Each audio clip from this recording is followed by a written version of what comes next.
back. I'm very excited to have my next guest, Kash, dancer, filmmaker extraordinaire representing YAK Films. And the reason I'm really excited is because Kash and I met when he was a youth as a part of an organization I was working with at the time. And now he's gone on to do some pretty amazing things worldwide. You're living in Paris now. What I can tell, it sounds like you're also becoming kind of a premier name in featuring that content. And that's what the company YAK Films, and it came together. I know the other half, who unfortunately couldn't be here, I wanted him to be here as well, Johan Savion, who's your business partner. You two founded YAK, and when you came together, what was the goal that you wanted to get out? When YAK first got together, it was just me and Yo, and we really were making a lot of dance videos at the youth center we're working at, and just working with a lot of the dancers that had become kind of our close friends. And I know from my personal intentions when we first started YAK Films, I really wanted to show the world turfing, because when I had just moved to Oakland in 2006, I had heard a lot of bad things about the place and about being a youth and growing up there and how dangerous it was. And to meet people who were so creative, so expressive, and so colorful, I felt like it was unfair to not have that media be shown as well. And so we started YAK Films in order to be showing off turf dancing and promoting it online to show people around the world about Oakland and kind of changing their standpoints on it. And you fast forward a couple of years and we start to actually get to travel and go to like big dance events that I've always wanted to go to, and get to film the dancers there. And we realized that it wasn't really just turfing that people didn't know a lot about and wanted to, but it's dance in general. Like they feel like there's not enough media for it. There's just, like online, there's like TV shows and stuff that don't really kind of show it in the right light, or it's kind of super edited, it's not the right music and stuff. And so YAK always tries to show it as raw and authentic as you can be, like based on what each different style is. And so that's why YAK first started. Well, dance is pretty much an international language, and that's what I noticed. You have this weekly web series that comes out, right? And I've watched some of the videos, and in there you're highlighting stuff that's going on all over the world. So maybe you're looking at some people that are in Latin America, people that are in Europe, people in the States, and all highlighting different styles of dance. Can you tell us more about that show? Yeah, the thing about our generation nowadays is that across cultures, you can easily like pick up media from different people. And so you can know about what's going on in the dance scene in Brazil just because of YouTube or different social mediums, Vimeo, and a lot of things like that. And just recently we had the idea of actually starting a show where I would host it and I would show crazy dance videos that I've seen or that my team has seen along the years of creating dance videos ourselves and meeting dancers and just wanting to showcase dance, because we feel like there's a lot of people who don't know about things that are going on. And we've kind of created a space for that for people to get educated on things that are going on. So what do you have coming up next with YAK Films? What do y'all got in the works? We're really trying to move to being a YouTube account that can kind of really feel like you're watching a channel, like on TV. So we really want to have it where there's different shows that air on different days. And so, there's the YAK Like You Know show every Monday where you get to see 3 crazy dance videos that are either, crazy cultural dances or maybe even funny things or stuff like different dance styles you've never really seen before or heard of. Or, like different dances in different countries of like, the same stuff that you thought was kind of local, but it's really become like a worldwide phenomenon.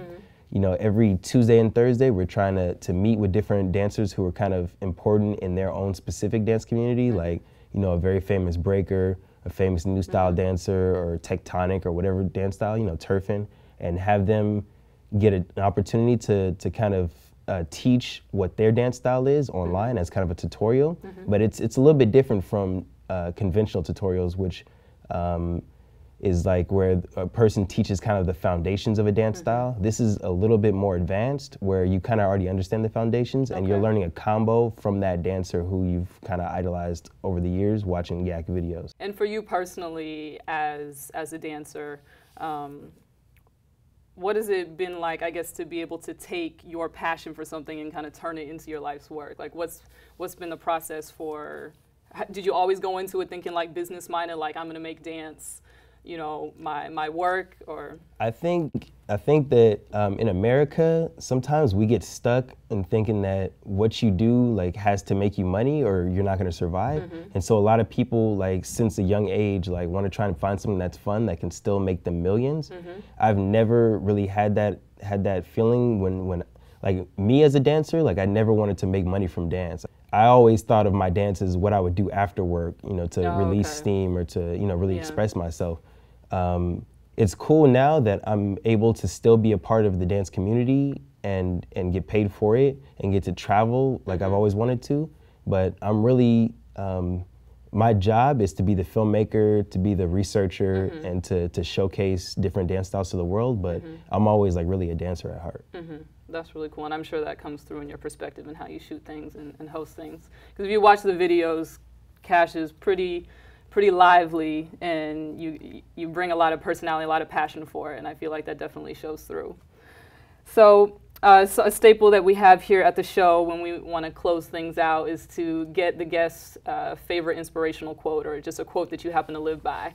So I'm going to ask you to hit us with some of your knowledge, some of your wisdom. Man, I mean, I think what your favorite quote is something that really defines you, and I really like to I have a lot of famous favorite quotes of my own, like imitation is suicide, which really is teaching you to always try to, you know, reinvent yourself and to try and figure out what it is that you want to be, because when you're trying to be, you know, someone else, it's really, you're losing a part of yourself, I think. And I love, you know, the quote, "Shut up and dance," because a lot of people, you know, like to, you know, spend too much time online, like arguing over who's won what and stuff, when it's really important that you know what you're in an art form for. Because some people join dance just to battle, and so they lose interest, you know, after they lose a few times, and then they realize that that's not really what they're interested in. Or people, you know, join basketball just because they want to be in the NBA, when it's like you really should be what it is that you love to do, because that's something that's coming from within you, you know what I mean? It shouldn't be like something that's kind of an outside motivation.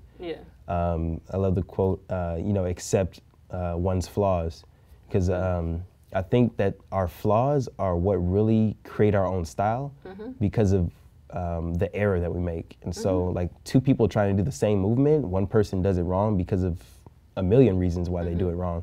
And I think that that's not a right or wrong way, it's just that person's style, but you know, it's also a flaw. No, that flows into a quote that I know that's also about, like, from error to error you find the truth. So it's always just the more that you practice, the more that you put yourself out there, and maybe you mess up a little bit more, but you get closer and closer to the truth as you see that. All right, so that sounds nice. We got quite a few to take with us to inspire us going forward. Thank you so much for coming to sit down and your flyby trip through New York. I really appreciate it. So you can check out more of YAK Films online. They're at yakfilms.com. They got their YouTube channel. We're going to have all the links for you at knowthis.tv. And so holla at them and see what's up. So thank you all for joining. And if you didn't know that you should yak like you know. Now you know. See you next time.